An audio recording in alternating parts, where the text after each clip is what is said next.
호텔 5성급 연회장에서 천장의 샹들리에가 마치 하늘에 떠있는 수천 개의 별처럼 반짝였다. 고급스러운 잔이 서로 부딪히며 맑은 소리를 내고 부유한 이들의 우아한 웃음소리와 대화가 홀 중앙을 가득 채웠다. 화려한 무대 위로 검은 정장을 입은 키 큰 남자가 당당히 걸어 올라갔다. 그의 눈빛은 매처럼 날카로웠고 먹잇감을 노리는 듯한 기세로 좌중을 압도했다. 순간 회장은 치 죽은 듯 고요해졌다. 사회자가 그를 소개했다. 김민수, 갤럭시 테크놀로지의 처입니다. 10년 만에 작은 스타트업을 수십억 달러 규모의 제국으로 만든 업계에서 가장 영향력 있는 인물입니다. 그러나 아무도 그가 폭탄을 터뜨리려 한다는 사실을 몰랐다. 민수는 손을 들어 모두를 조용히 시켰다. 그의 목소리는 낮고 단단했으며 공기를 가르는 칼처럼 날카로웠다. 오늘 저는 갤럭시 테크놀로지의 성공에 대해 이야기하러 온 것이 아닙니다. 다른 이야기를 하러 왔습니다. 바로 이 자리에 계신 박씨 가문에 관한 이야기입니다. 그는 말을 멈추고 날카로운 눈빛으로 홀 한쪽 구석을 직시했다. 그곳에는 고급스러운 옷차림을 한면 난남나가 앉아 있었다. 내나다 하다나다라 봄이 튀은제띠 하다네다네다시 아롭돌나니다 아니야? 회장은 술렁이기 시작했다. 고개들이 박씨 가문을 향했고 웅성거리는 소리가 퍼졌다. 가문의 수장인 박영철 회장은 얼굴이 창백해졌고 손에 디 와인잔을 꽉 쥐었다. 그의 아내 박혜진 여사는 억지로 미소를 지으며 버텼지만 눈빛은 이미 당황으로 가득했다. 그들의 자녀와 손주들 한때 오만했던 이들은 이제 불안한 기색을 감추지 못했다. 무슨 일이 벌어지고 있는지 알지 못한 채였다. 민수는 미소를 지었지만 그 미소는 소름 끼칠 만큼 차가웠다. 30년 전 여러분은 한 여성을 집에서 내쫓았습니다. 가진 것이라고는 8살 아들 하나뿐인 가난한 여성이었죠. 여러분은 그녀를 쓰레기라 불렀고 이 집안에 어울리지 않는다고 했습니다. 그녀의 짐을 거리에 내던졌고 모자를 비우는 거리에 내버려뒀죠. 그는 말을 멈췄다. 목소리가 잠시 떨리는 듯했으나 무언가가 목구멍을 막는 듯했다. 그 여성은 제 어머니였습니다. 그리고 그 아이는 저였습니다. 회장은 폭발했다.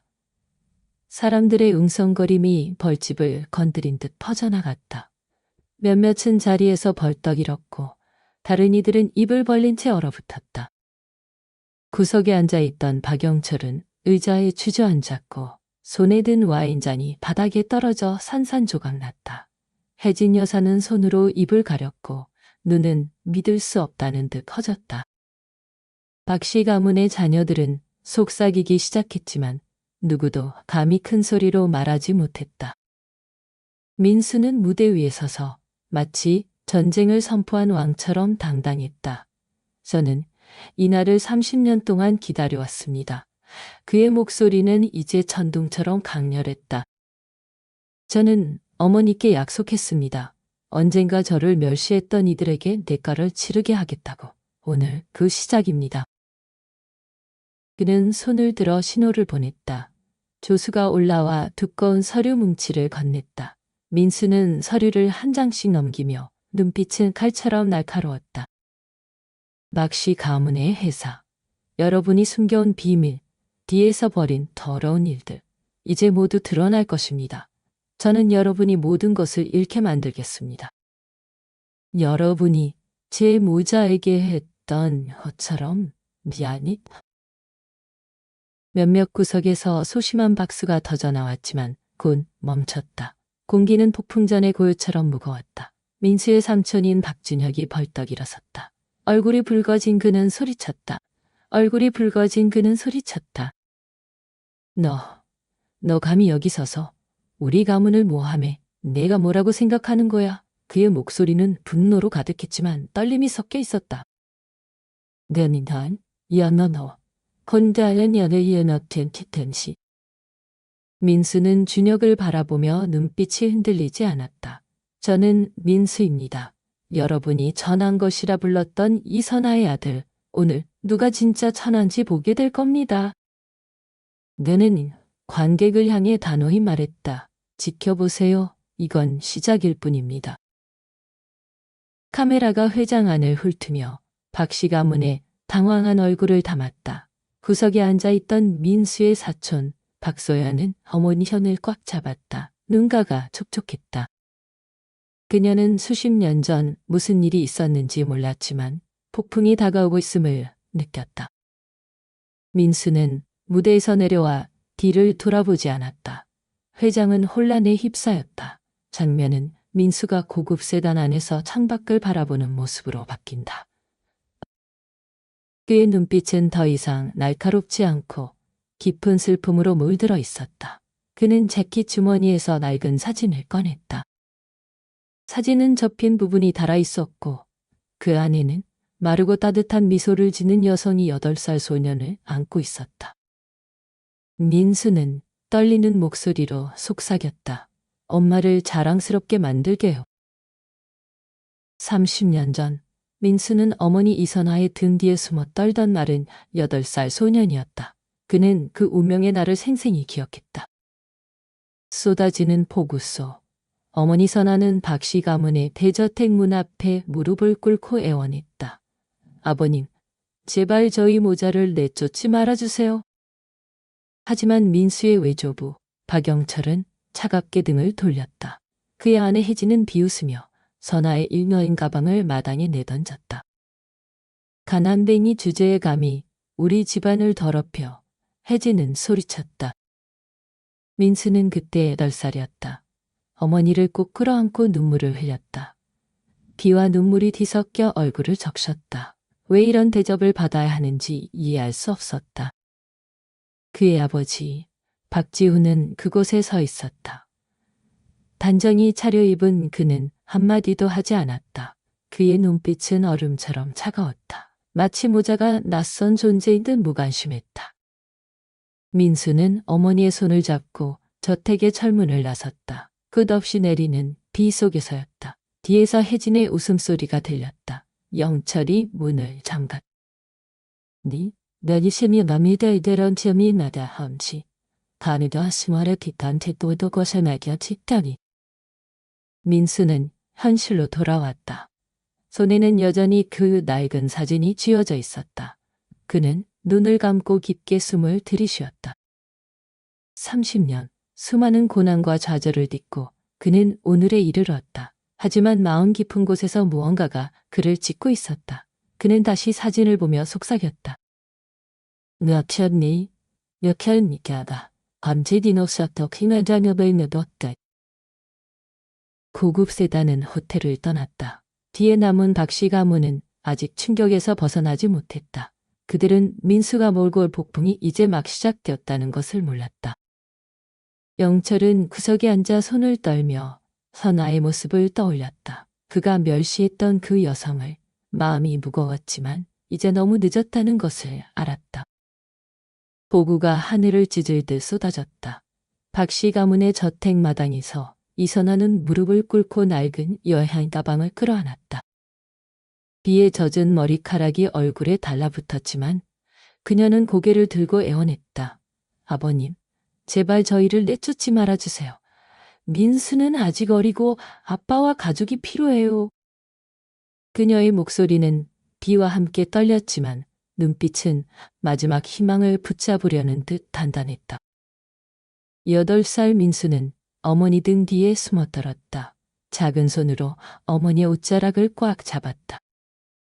비가 그를 덮쳤지만 그는 집이라 불렀던 곳에서 나오는 차가운 얼굴들을 뚫어져라 바라봤다. 너 같은 가난뱅이 계집이 감히 이 집안에 있을 자격이 있다고 생각해. 그의 말은 선아의 가슴에 망치처럼 꽂혔다. 혜진은 팔짱을 끼고 비웃었다. 너 꼴 좀 봐. 여기가 너 같은 쓰레기가 있을 곳이야. 그 잡종 아이 데리고 꺼져. 그녀는 민수를 손가락으로 가리켰고 눈빛은 마치 그를 태워버릴 듯했다.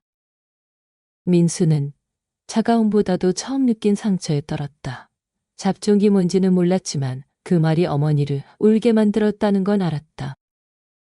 문 옆에 민수의 아버지, 지훈이 서 있었다.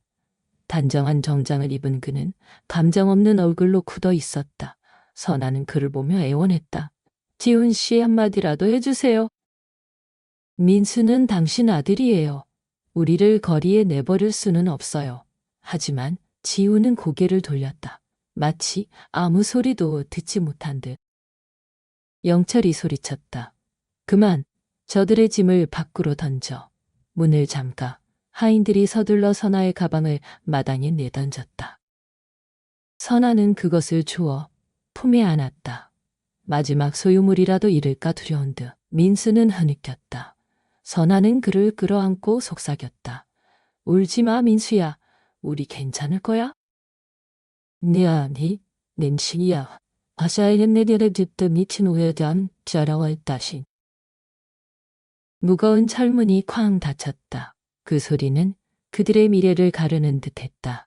민수는 뒤를 돌아봤다. 낯설어진 저택이 보였다. 문틈으로 아버지의 모습이 보였다. 곁에는 여전히 움직이지 않았다. 어머니를 한 번도 돌아보지 않았다. 선아는 민수를 데리고 진흙투성이 마을길을 걸었다. 그들은 마을 끝자락의 허름한 원룸으로 갔다. 지붕은 샜고 바람이 벽 틈으로 스며들었다. 선아는 가방을 내려놓고 민수의 얼굴에 묻은 빗물을 닦아주며 미소를 지었다. 우리 새로 시작할 거야, 민수야. 너만 있으면 엄마는 아무것도 두렵지 않아. 하지만 민수는 어머니의 빨간 눈에서 숨긴 아픔을 보았다. 그 후 모자의 삶은 고난의 연속이었다. 선아는 민수를 먹여 살리기 요가 일을 했다. 어떤 날은 한밤중에 돌아와 손발을 떨며 쓰러졌다. 하지만 민수의 숙제를 확인하며 미소를 잃지 않았다. 민수는 어머니가 기름 램프 아래 옷을 깁는 모습을 잊지 못했다. 바늘이 손을 찔러 피가 났지만 그녀는 이를 악물고 계속했다. 이 옷은 내가 학교 갈 때 입을 거야. 민수야. 너는 열심히 공부해서 누구도 너를 무시하지 못하게 해야 해. 그녀의 목소리는 떨렸다. 민수는 다짐했다. 외조부의 모욕, 혜진의 비웃음, 아버지의 차가운 눈빛을 잊지 않았다. 언젠가 그들에게 후회하게 만들겠다고. 어느 날 민수가 학교에서 돌아왔을 때 선아는 낡은 침대에 누워 있었다. 얼굴은 창백했고 열이 펄펄 났다. 민수는 어머니를 끌어안고 울었다. 엄마, 더 이상 일하지 마세요. 제가 일할게요. 제가 엄마를 돌볼게요. 네가 잘 되면 엄마는 어떤 고난도 견딜 수 있어. 그날 밤 민수는 어머니 곁에 앉아 그녀가 지친 몸으로 잠든 모습을 보았다. 그는 어머니의 손을 잡고 속삭였다. 저를 멸시했던 그들을 후회하게 만들게요. 엄마를 자랑스럽게 할게요. 그 약속은 그의 가슴에 불을 지폈다. 민수와 선아가 사는 원룸은 임시로 세운 오두막 같았다. 벽은 얼룩덜룩했고 비가 오면 지붕에서 물이 뚝뚝 떨어졌다. 바람이 강한 밤이면 지붕이 덜컹거렸다. 삶이 만만치 않음을 상기시키는 듯했다. 선아는 기름 램프 아래 앉아 바느질을 했다. 눈은 피로로 빨갛게 충혈되었다.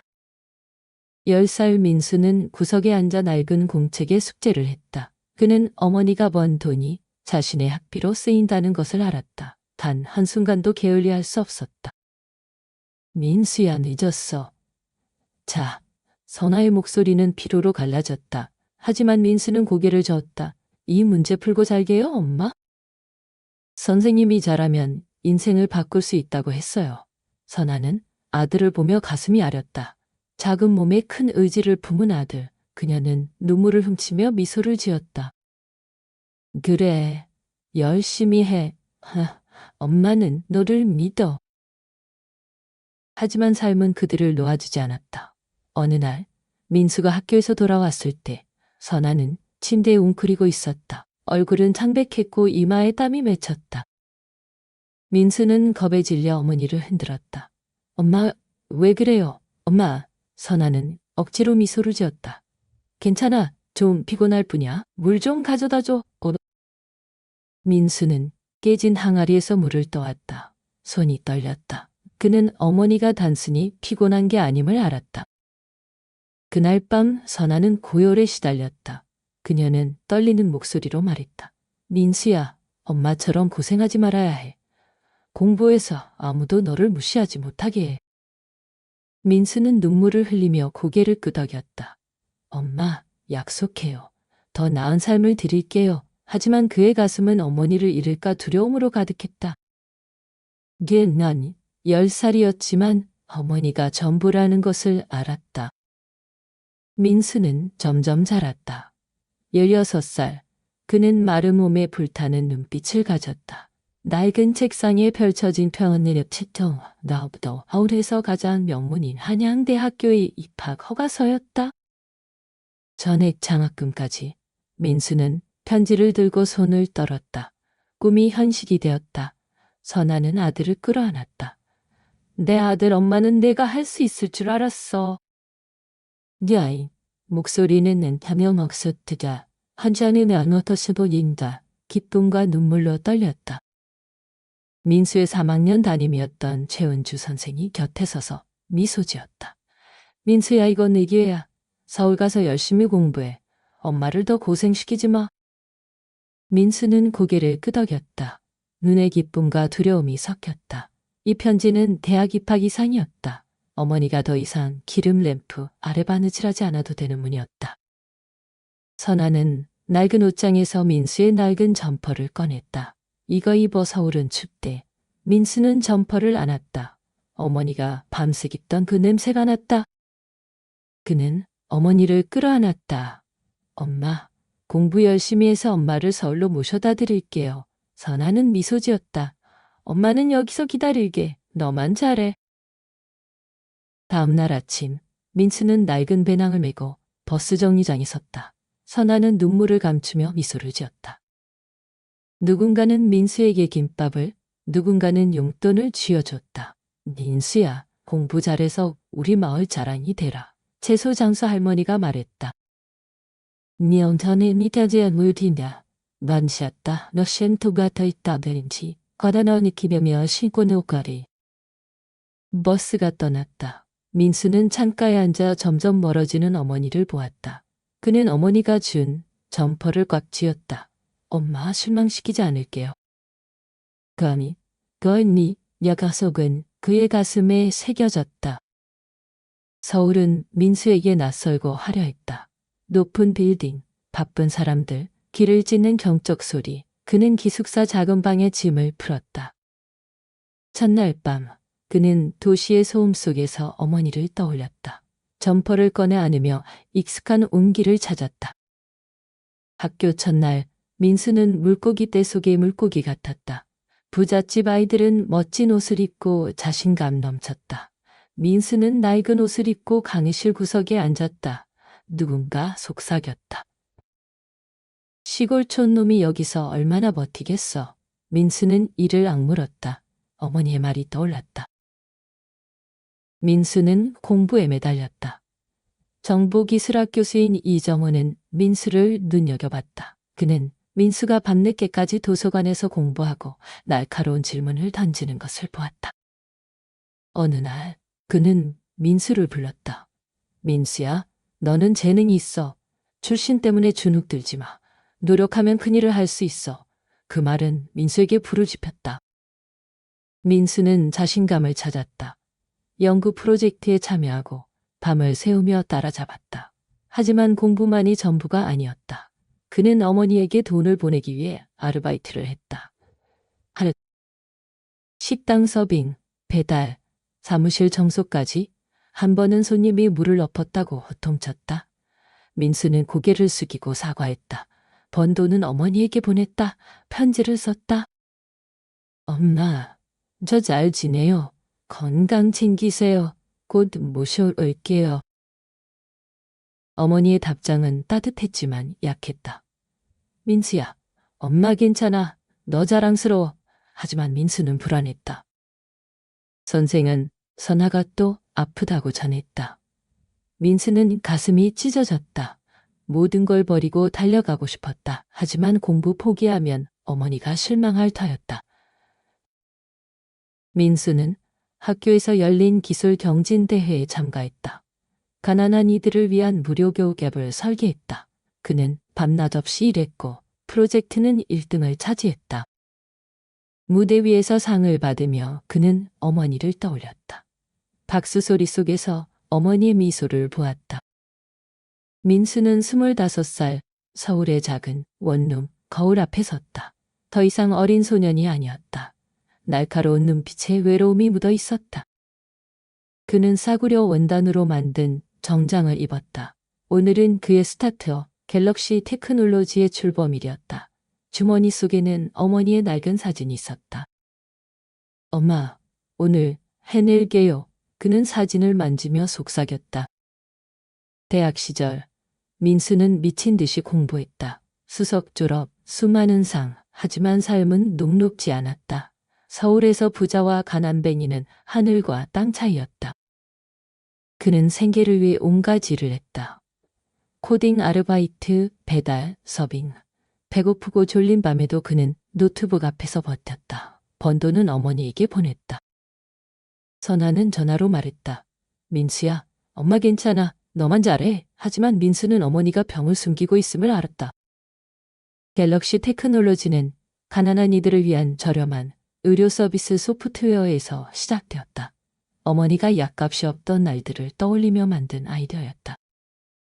민수는 대학 친구 혁준과 은비와 함께 작은 사무실을 얻었다. 낡은 책상과 의자뿐이었지만 열정으로 가득했다. 하지만 창업은 험난했다. 투자자들은 비웃었다. 젊은 놈이 뭘 알아? 가난한 사람을 위한 기술? 망할 거야. 뚱뚱한 투자자가 민수를 보며 고웃음쳤다. 민수는 이를 악물었다. 어머니가 무릎 꿇던 날 혜진의 비웃음을 떠올렸다. 그는 포기할 수 없었다. 첫 스타트업은 처참히 실패했다.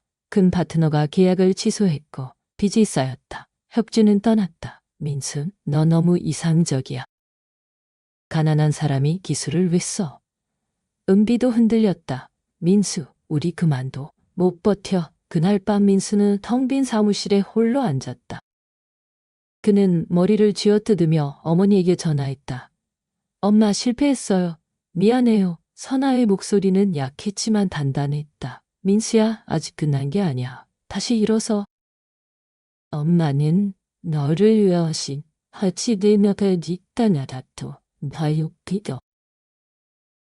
그 말은 민수를 일으켰다. 그는 노트북을 제외한 모든 것을 팔았다. 은비와 단둘이 원룸에서 라면만 먹으며 소프트웨어를 고쳤다. 은비는 떠나라는 그의 말에도 남았다. 민수, 너 믿어. 그녀의 말이 어머니의 약속을 떠올리게 했다. 기회는 뜻밖이었다. 젊은 투자자 이태영이 소규모 컨퍼런스에서 민수의 발표를 봤다. 그는 민수의 일정과 어머니 이야기에 끌렸다. 민수는 태영을 끌어안으며 눈물을 흘렸다. 갤럭시가 다시 살아났다. 10년 후 민수는 갤럭시를 억대 기업으로 키웠다. 35세의 그는 서울 도심의 화려한 사무실에 있었다. 하지만 그는 사지 않았다. 낡은 사진을 늘 품었다. 기자회견마다 어머니와 가난했던 날을 이야기했다. 그러나 마음속엔 여전히 상처가 있었다. 밤마다 그는 비 오는 날 아버지의 차가운 눈빛, 어머니가 무릎 꿇던 모습을 꿈꿨다. 민수는 친구도 연인도 없었다. 은비, 이제 갤럭시의 부사장이 된 그녀가 물었다. 민수, 이렇게 살아서 행복해. 민수는 쓸쓸히 웃었다. 엄마와의 약속을 지키는 거야. 하지만 그 약속은 어머니를 자랑스럽게 하는 것뿐 아니라 박씨 가문을 무너뜨리는 것이었다. 민수는 사무실에 앉아 박씨 가문의 재무 보고서를 들여다봤다. 그들의 회사는 흔들리고 있었다. 그는 갤럭시의 자금과 인맥을 이용해 그들의 기회를 차단했다. 파트너를 매수하고 고객을 빼앗았다. 그는 두꺼운 서류를 넘기며 차갑게 웃었다. 엄마 곧 해낼게요. 은비가 들어왔다. 커피를 건네며 걱정스레 물었다. 민수, 또 밤샜어. 박씨 가문에 뭘 하려는 거야? 민수는 멈췄다. 은비, 그들이 엄마에게 한 짓을 잊을 수 없어. 은비는 한숨을 쉬었다. 복수가 너를 행복하게 할까? 선아 아줌마가 원할까? 민수는 대답하지 않았다. 어머니의 말이 떠올랐다. 착하게 살아, 민수야. 하지만 비 오는 날의 기억이 그를 불태웠다. 민수는 유명기자 정미영에게 연락했다. 그는 서류를 건넸다. 이걸 터뜨려주세요. 그들이 우리 모자를 거리에 내던졌어요. 이제 그들이 지옥을 맛봐야 해요. 미영은 서류를 훑으며 눈을 빛냈다. 민수, 이건 대형 스캔들이야. 확실해. 민수는 단호히 고개를 끄덕였다. 돌아갈 길은 없어요. 서류에는 충격적인 사실이 담겨 있었다. 삼촌 준혁은 회사 돈을 횡령해 별장을 지었고, 혜진은 부동산 계약을 불가로 완호를 기어보니 너무리고, 심지어 영철도 과거 돈 세탁에 연루되었다. 민수는 사립탐정을 고용해 모든 증거를 모았다. 연한 은행과 접촉해 박씨 가문의 빚을 압박했고 파트너들에게 유혹적인 제안을 던졌다. 어느 날 최은주 선생에게서 전화가 왔다. 민수, 엄마가 많이 아프셔. 와봐. 민수는 급히 고향으로 달렸다. 원룸에서 선아는 더욱 야위어 있었다. 하지만 미소를 지었다. 민수, 바빠서 어쩌다 왔어. 민수는 눈물을 참으며 어머니의 손을 잡았다. 정신없어서 선아는 그의 머리를 쓰다듬었다. 민수, 행복하게 살아. 마음 무겁게 살지 마. 민수는 어머니 곁에서 며칠을 보냈다. 하지만 어머니가 잠든 사이 그는 노트북을 열어 복수 계획을 이어갔다. 신문 한 장이 민수의 책상에 놓였다. 제목은 굵게 쓰였다. 박씨 가문 스캔들, 부동산 제국의 어두운 비밀. 미영이 쓴 기사였다.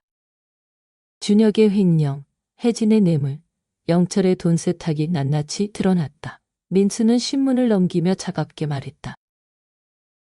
노시는 발칵 뒤집혔다. 소셜미디어와 찻집에서 박씨 가문 이야기가 떠돌았다.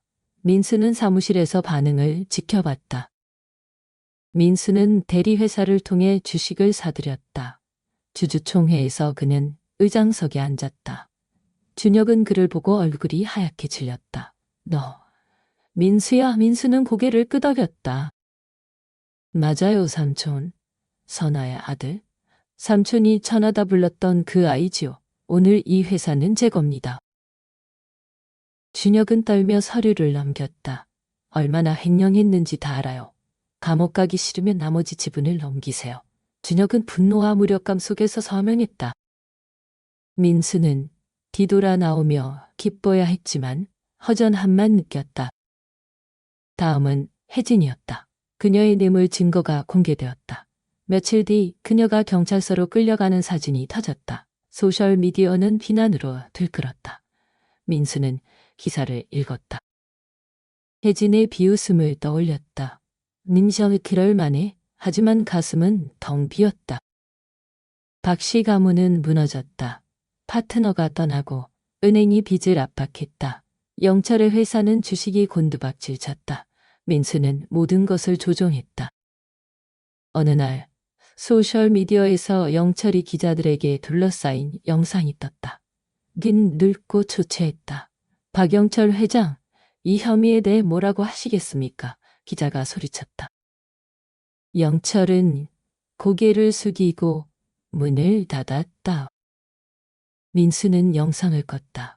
기뻐야 했지만 무거움만 남았다. 그는 어머니의 사진을 보았다.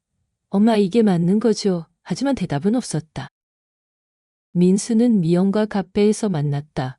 그녀는 새 서류를 건넸다.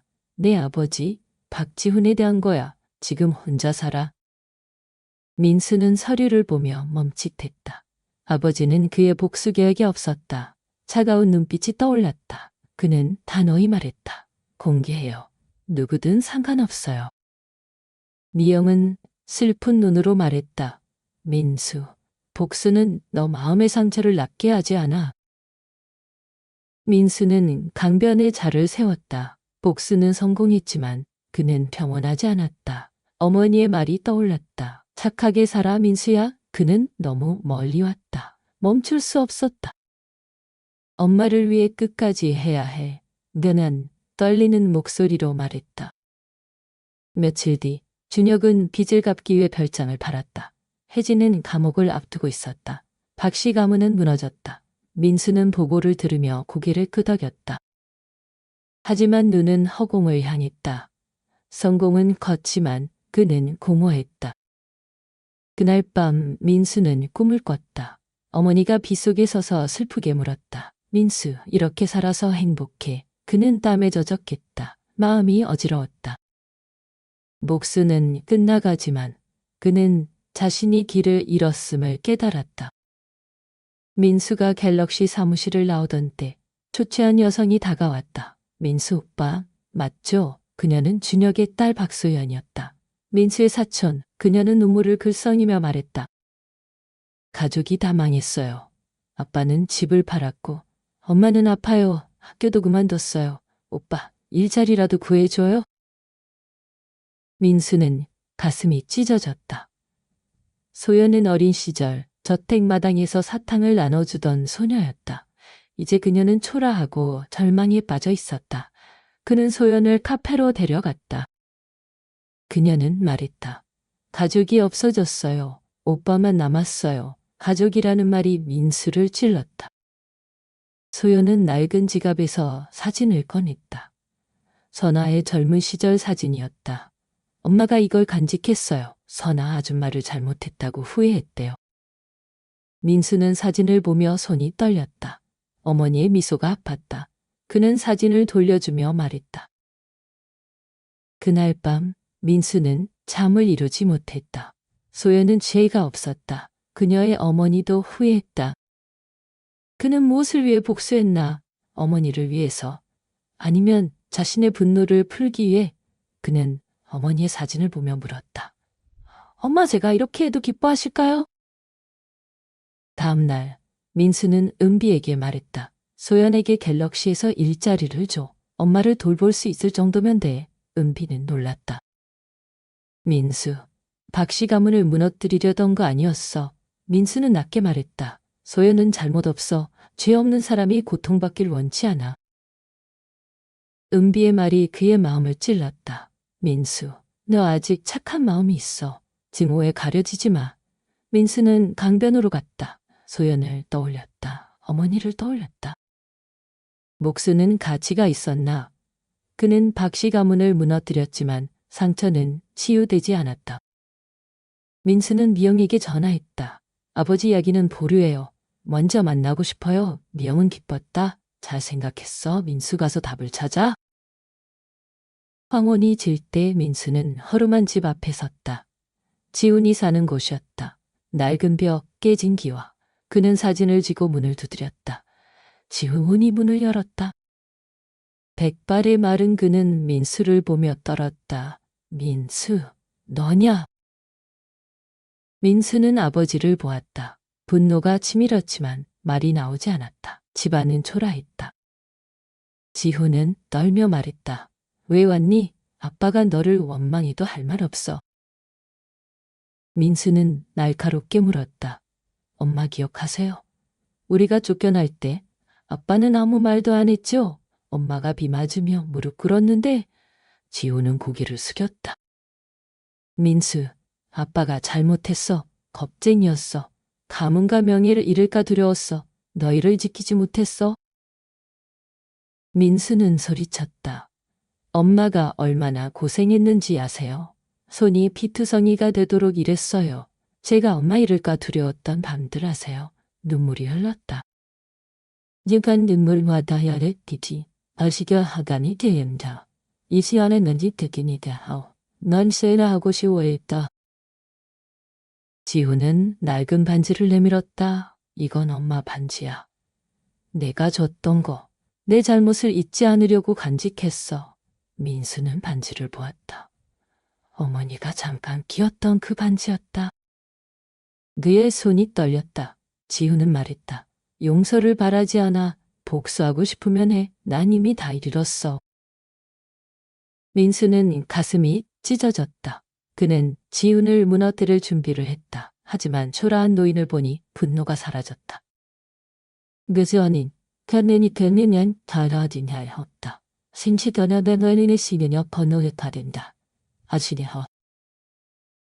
민수는 일어섰다. 용서하지 않아요. 하지만 아빠처럼 비겁하게 가족을 버리는 사람은 되지 않을게요. 그는 문을 나섰다. 치우는 홀로 울었다. 강변에서 민수는 반지를 쥐었다. 어머니의 미소가 떠올랐다. 그는 깨달았다. 복수는 그를 자유롭게 하지 않았다. 어머니의 말이 옳았다. 착하게 살아, 민수야. 민수는 어머니의 묘지 앞에 섰다. 검은 정장을 입고 눈은 붉었다. 그는 반지를 묘비에 올렸다. 해냈지만 엄마가 기뻐하실지 모르겠어요. 그는 8살의 비 오는 날부터 권력의 정점까지 여정을 떠올렸다. 막시 가문은 무너졌다. 준혁은 별장을 잃었고 혜진은 감옥을 앞두었다. 영철은 후회 속에 홀로였다. 민수는 그들을 무너뜨렸다. 하지만 지훈을 만나고 그는 깨달았다. 복수는 그를 자유롭게 하지 않았다. 그는 어머니의 말을 떠올렸다. 증오에 사로잡히지 마. 민수는 미영에게 전화했다. 아버지, 이야기는 내리지 마세요. 충분히 대가를 치렀어요. 그는 더증 넘다리 능엄여도도 본대야노 메라톤 바샤리아. 민수는 갤럭시로 돌아갔다. 그는 가난한 이들을 위한 프로젝트에 집중했다. 소연에게 일자리를 주었다. 그는 단순히 살았다. 어머니의 사진을 책상에 두었다. 그는 더 이상 외롭지 않았다. 마음의 평화를 찾았다. 삶은 고통을 줄 수 있다. 하지만 증오는 답이 아니다. 용서는 약함이 아니라 치유의 힘이다. 어머니가 가르쳐준 대로 착하게 살아가라.